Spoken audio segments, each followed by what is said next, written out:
Bienvenidos a iLibros. Hoy nos vamos a sumergir en Distraídos. ¿Por qué los estudiantes no pueden concentrarse y qué puedes hacer al respecto? ¿De James M. Lang? Exacto, escrito por James M. Lang. Ajá. En este libro vamos a explorar por qué nos cuesta tanto concentrarnos en este mundo lleno de tecnología y lo que es más importante, estrategias comprobadas para cultivar la atención en el aprendizaje. Es un tema crucial para cualquiera que busca aprender mejor, ya sea estudiante maestro o simplemente un aprendiz de por vida. Totalmente de acuerdo.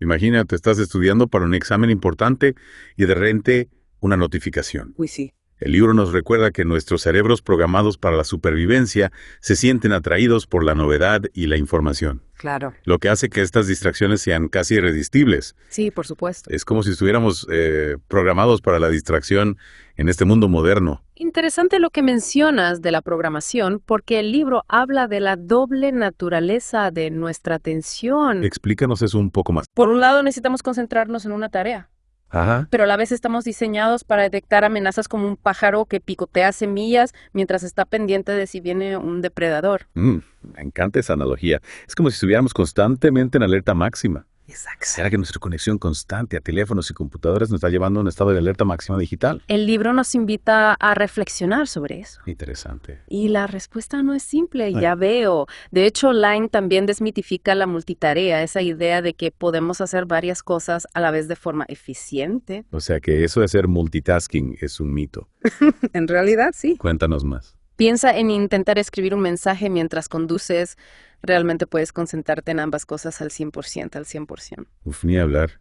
Yo termino escribiendo cosas sin sentido. Exacto. ¿Y qué dice el libro sobre el impacto real de la multitarea en el aprendizaje? La investigación muestra que afecta negativamente la memoria de trabajo crucial para comprender y retener información. Es decir, aunque creamos que estamos haciendo más, en realidad estamos perjudicando nuestra capacidad de aprender. O sea que es contraproducente. Totalmente. Es una llamada de atención para todos. Sin duda. ¿Te imaginas? Si pudiéramos convencer a nuestro cerebro de que concentrarse en una sola cosa es más gratificante que saltar entre 1000 notificaciones. Sería un cambio radical. Sería un cambio de paradigma. Claro que sí.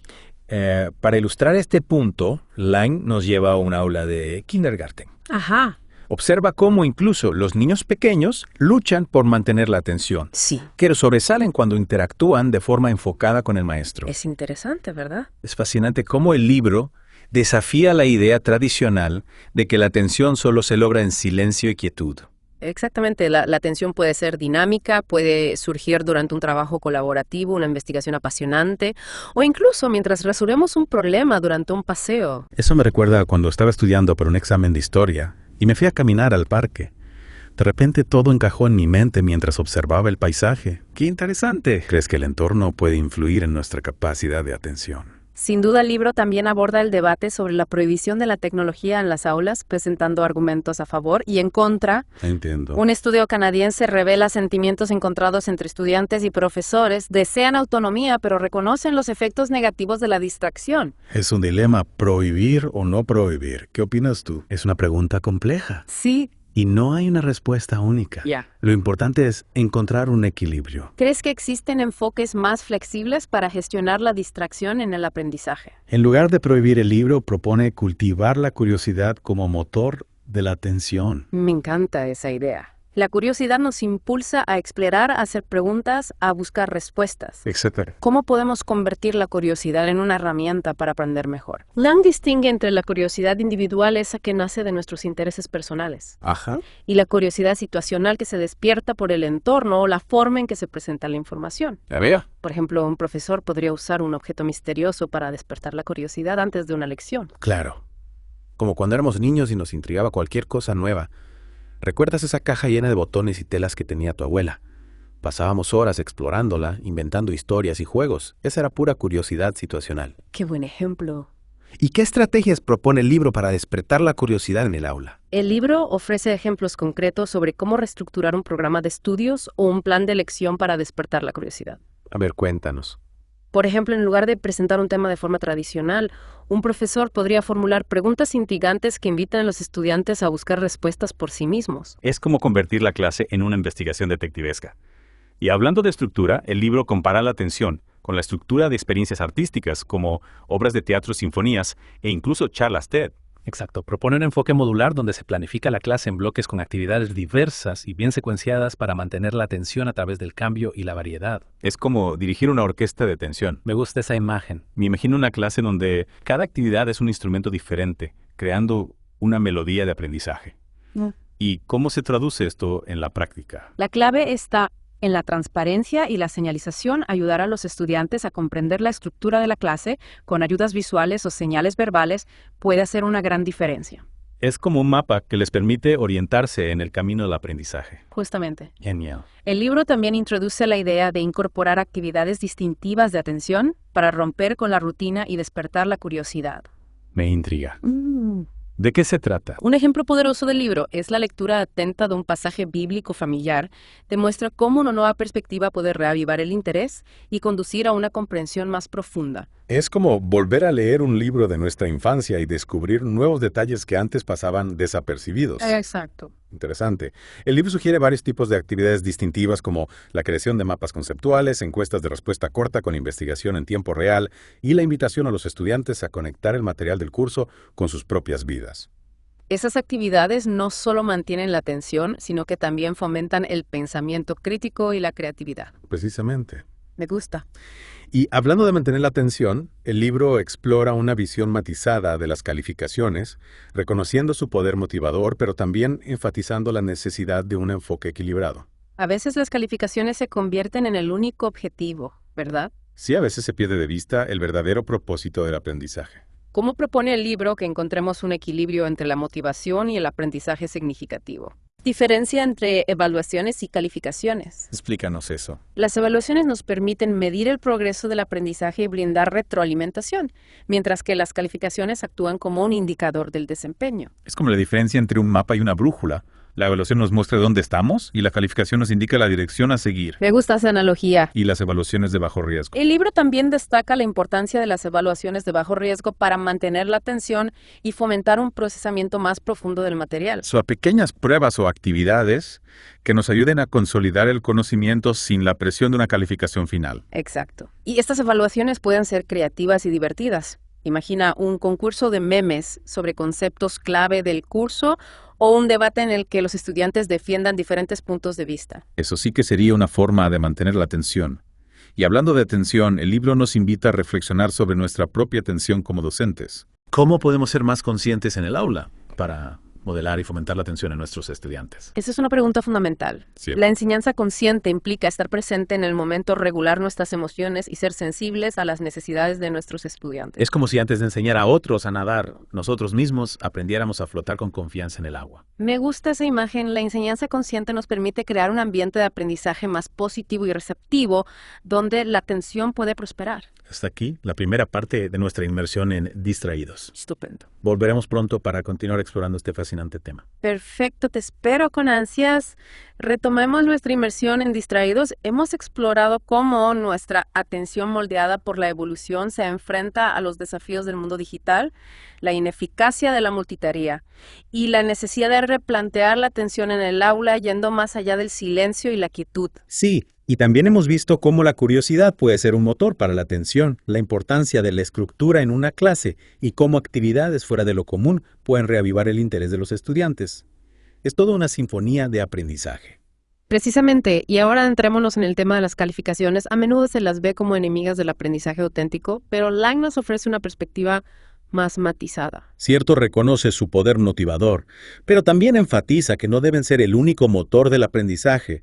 A veces me pregunto si nos hemos obsesionado demasiado con las calificaciones, ¿no crees? Es una pregunta válida. Es crucial diferenciar entre evaluaciones y calificaciones. Sí, explícanos esa diferencia. Las evaluaciones nos permiten medir el progreso del aprendizaje y brindar retroalimentación, mientras que las calificaciones actúan como un indicador del desempeño. Entonces, podríamos decir que la evaluación es como un diagnóstico y la calificación es el resultado del análisis. Exacto. La evaluación nos permite identificar las fortalezas y debilidades, mientras que la calificación nos da una visión general del progreso. Entiendo. Y en ese sentido, el libro también destaca la importancia de las evaluaciones de bajo riesgo para mantener la atención y fomentar un procesamiento más profundo de la información. Justamente estas evaluaciones pueden ser actividades cortas, juegos, debates o incluso proyectos creativos que permitan a los estudiantes aplicar lo aprendido sin la presión de una calificación definitiva. Es como un entrenamiento para el cerebro, ¿verdad? Pequeños desafíos que nos ayudan a fortalecer nuestras habilidades y a ganar confianza. Y hablando de confianza, el libro también nos invita a reflexionar sobre nuestra propia atención como docentes.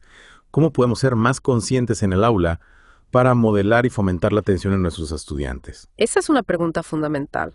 Lang nos habla de la enseñanza consciente, que implica estar presente en el momento, regular nuestras emociones y ser sensibles a las necesidades de nuestros estudiantes. Es interesante, a veces como docentes nos enfocamos tanto en transmitir el conocimiento que olvidamos la importancia de conectar con nuestros estudiantes a nivel humano. La enseñanza consciente nos recuerda que somos guías en el proceso de aprendizaje. No solo máquinas de información, implica cultivar la empatía, la paciencia y la capacidad de adaptarnos a las necesidades de cada estudiante. Es como ser un jardinero que cuida con atención cada planta, observando sus necesidades, brindándoles el apoyo adecuado para que florezcan. Me gusta esa imagen. Y así como el jardinero necesita estar atento al clima, a las plagas, a la calidad del suelo, el docente consciente debe estar atento al estado emocional de sus estudiantes, a sus dificultades, a sus intereses. Es un desafío, sin duda vivimos en un mundo lleno de distracciones, incluso dentro del aula.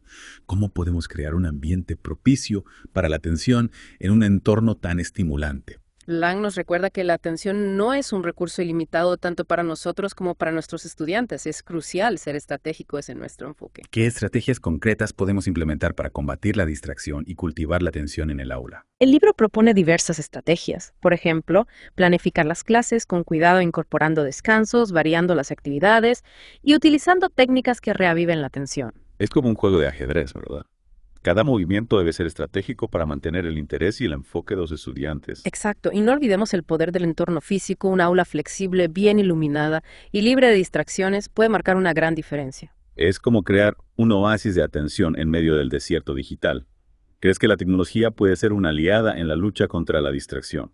Sin duda, si bien la tecnología puede ser una fuente de distracción, también puede ser una herramienta poderosa para el aprendizaje.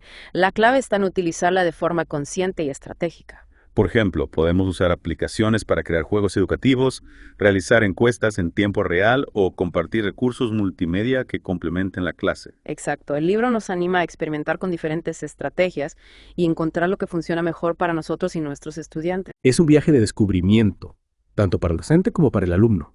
Y a veces los descubrimientos más importantes ocurren cuando nos permitimos divagar un poco, ¿no crees? Totalmente de acuerdo. Lang comparte una anécdota personal sobre cómo un momento de distracción lo llevó a un importante descubrimiento. Estaba luchando con un problema y decidió tomar un descanso. Mientras paseaba una conversación casual, desencadenó una nueva idea que lo condujo a la solución. Es como si nuestro cerebro necesitara un poco de espacio para respirar y conectar los puntos. A veces alejarse de la tarea en cuestión puede ser la mejor manera de volver a ella con una nueva perspectiva. Exacto, y en ese sentido, el libro también nos advierte sobre el peligro de la ceguera al cambio, ese fenómeno que nos hace perder de vista la novedad cuando algo se vuelve demasiado familiar. Es como caminar por el mismo camino todos los días y dejar de notar los pequeños detalles que lo hacen único, o enseñar el mismo curso año tras año y caer en la rutina sin darnos cuenta de las necesidades cambiantes de nuestros estudiantes. Precisamente para combatir la ceguera al cambio, necesitamos cultivar una mentalidad de curiosidad y buscar activamente nuevas formas de ver las cosas. Es como ponernos unas gafas nuevas que nos permiten ver el mundo con otros colores. Y hablando de ver el mundo de manera diferente, Lang nos invita a considerar el poder de la atención para enriquecer nuestras vidas.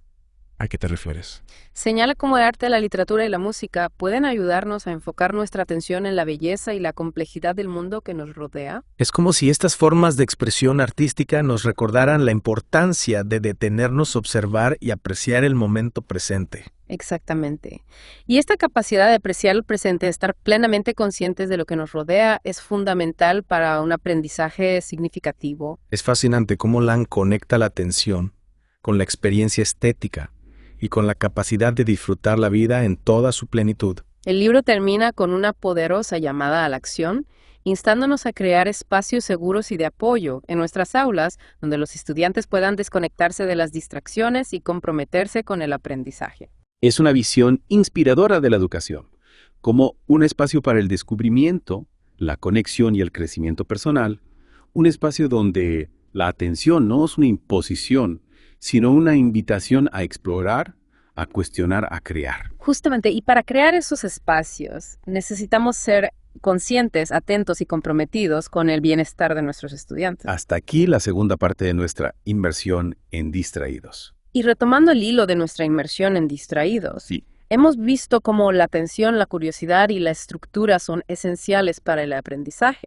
Exploramos estrategias para combatir la distracción y crear ambientes propicios para el aprendizaje. Exacto. Y hemos viajado desde las aulas de kindergarten hasta las universidades, Sí, observando cómo la atención moldea la experiencia educativa. totalmente. Y ahora llegamos a una pregunta fundamental. A ver.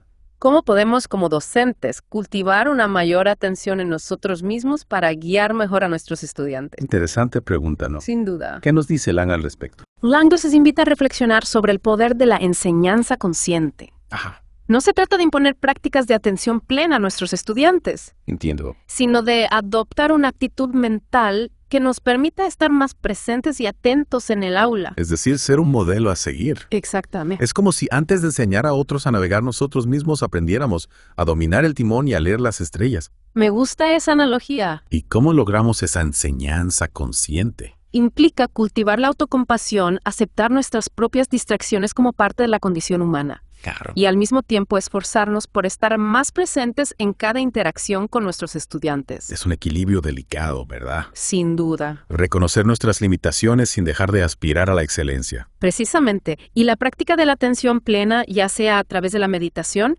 la respiración consciente o simplemente la observación atenta de nuestro entorno, puede ser una herramienta poderosa para cultivar esta presencia. Entonces la atención plena no se limita a sentarnos en silencio a meditar. No para nada podemos practicarla en cualquier momento, incluso en medio de una clase llena de estudiantes. Ya veo. Se trata de estar presentes, de escuchar con atención, de observar las señales que nos envían nuestros alumnos. Y al fortalecer nuestra propia atención, nos convertimos en mejores modelos para nuestros estudiantes. Así es. Es como si irradiáramos esa energía de presencia y concentración, creando un ambiente propicio para aprendizaje. Justamente cuando estamos presentes y atentos, nuestros estudiantes lo perciben, se sienten vistos, escuchados y valorados. Es fundamental que se sientan así. Por supuesto, y esto a su vez crea un ambiente de aprendizaje más positivo y receptivo. Lang nos recuerda que el aula puede ser un refugio, un espacio donde los estudiantes pueden desconectarse del ruido del mundo y conectarse con la profundidad del aprendizaje. Es una visión inspiradora, ¿no crees? Ah. Un aula donde la atención no es una obligación, sino una invitación a explorar, a descubrir, a crear. Totalmente de acuerdo. Distraídos. Nos ofrece un mapa para navegar por este complejo terreno. Un mapa que podemos usar para crear aulas más conscientes, atentas y en última instancia más humanas. Y así concluimos nuestra inmersión en las páginas de Distraídos. Esperamos que esta exploración haya sido tan enriquecedora para ti como lo ha sido para nosotros. Te invitamos a seguir reflexionando sobre el poder de la atención en tu propia vida y en tus entornos de aprendizaje. Recuerda, a veces la mejor manera de encontrar el camino es perderse un poco en el camino. Hasta la próxima. Gracias por acompañarnos en May. Libros en la mano.